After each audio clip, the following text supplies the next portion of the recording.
3zinferno. So happy Chinese New Year to all my Asian homies out there. It's gonna be a good new year, I think. Hopefully I'll find a job by then and blah blah blah. And so let's start.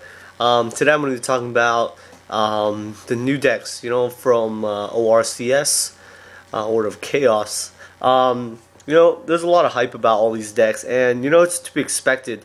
With every pack, every new set, there's always some good cards. And today I'm going to talk about the 3 top decks that are going to be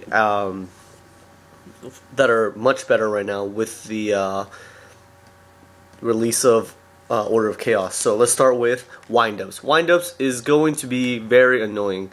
If you don't know what Windups do already, they have a hand loop with Hunter, Windup Hunter.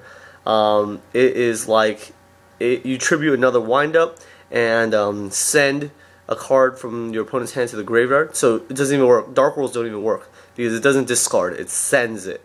So that's not good for Dark Rolls. So you can't counter with like Dark Roll cards. The loop is Windup Hunter with Windup Rat into Windup Hunter. Make a Zenmati, which is the new tuner. That specials a rat from your deck, and then rat turns to defense position and specials Hunter from your graveyard, and then you tribute the Zenmati, which is the Exceed, for 1 card. Then you can do it again and again, and that's 3 cards. And then at the end, your 3rd rat gets your Hunter again, and you tribute the last Zenmati and rat for a 4-card hit. And then that's without Pot of Avarice, because if you Pot of Avarice, you can put the Zenmati's back, and then you could take their whole hand out first turn. Another reason this deck is even more broken now is the inclusion of Windup Shark. TCG exclusive. It is amazing. I'll read it to you. When a Windup monster is normal special summoned to your side of the field, you can special summon this card from your hand. Once per turn, you can activate one of these effects, increase its level by 1, or decrease its level by 1. So what Windup Shark adds to this is explosiveness. Windup Factory was not was not that good a card. People weren't going to be running this really. Maybe a one-of, but right now people are running like at least 2, maybe even 3 because of Windup Shark. Because when a Windup, when you get to add Shark to your hand by its effect, when a Windup Factory, with Windup Factory, when another Windup effect activates. And so when you make a Zenmati and then special another monster like a rat or something like that, you can special a Shark and then Exceed again, or there's so many plays you can do with Shark. It's just amazing. So Shark and Factory are actually staple, or Factory is now actually a staple in Windup decks. So if you get your hands on those, stapled Windup deck sort of is just like some 2 Hunters, 3 Magicians, 3 Rats, 3 Sharks, and then you mesh it out with like Maxis, Tour Guides, and things like that. So it's a pretty interesting build. You could also go for the like explosive all or nothing plays and just like Werewolf Gillosaurus, TG Werewolf Gillosaurus, generated by Birdman, Spell Striker, things like that. But personal preference, of course. That's enough about Windups. Let's talk about Inzektors. Inzektors is a new deck that's come out in Order of Chaos. The 3 staple cards are Centipede, Dragonfly, and Hornet. Hornet is the best card. So you equip this.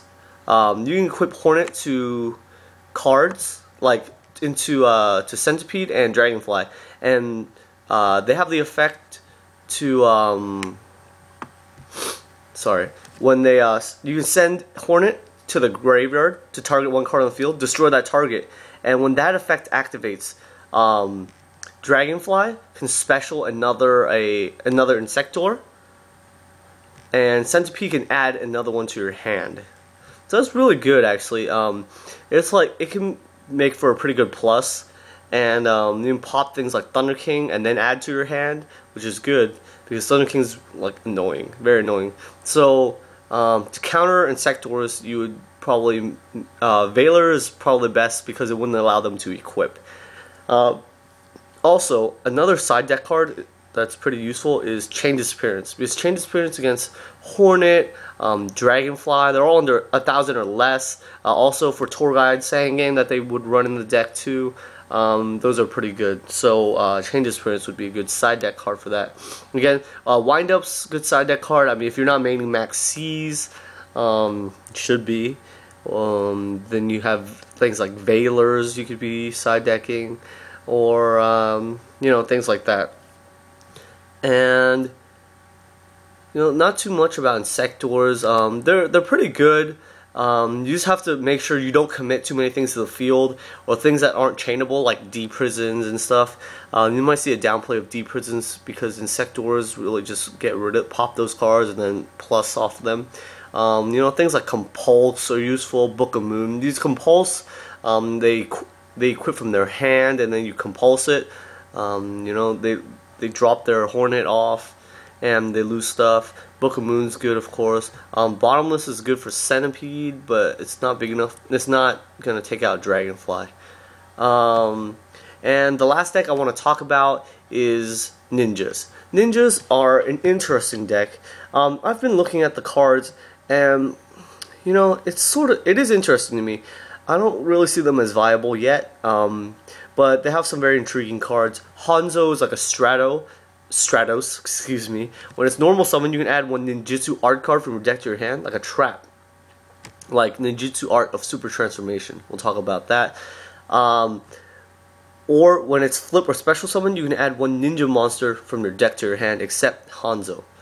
What I like about that is, let's say this is an interesting play that I thought of. You can normal summon Goblinberg. If you don't know what that does, it's you can special that to your you can normal summon that and then special another level 4. Then you special Hanzo. You add a ninja monster from your deck to your hand, and then you make a Blade Armor Ninja. Blade Armor Ninja is 2 level 4 warrior type monsters. Exceed. Once per turn, you detach one of the materials to target one face-up ninja, including itself. That monster can attack twice. That's a 4,400. If it attacks twice, 4,400. That's pretty beefy, pretty boss, I think. So that's pretty good. What Ninjutsu Art of Super Transformation would do: target one face-up ninja monster you control and one face-up monster your opponent controls, send them to the graveyard, then special summon to your field one dragon, dinosaur, or sea serpent from your deck whose level is less than or equal to combined levels. Okay, so what you're supposed to get with that is White Dragon Ninja. What White Dragon Ninja does is, it's a level 7, 2700 attack, 1200 defense, dragon type. It cannot be special summoned except with the ninjutsu art card effect. Spells and traps you control cannot be destroyed by card effects. So, White Dragon Ninja is really useful because it protects all your spells and traps. They can't be destroyed by card effects. So, ninjutsu art of Super Transformation, along with the other cards, when this card leaves the field, you banish the monster. But White Dragon Ninja protects your ninjutsu art from being destroyed, like by MST or Dust Tornado.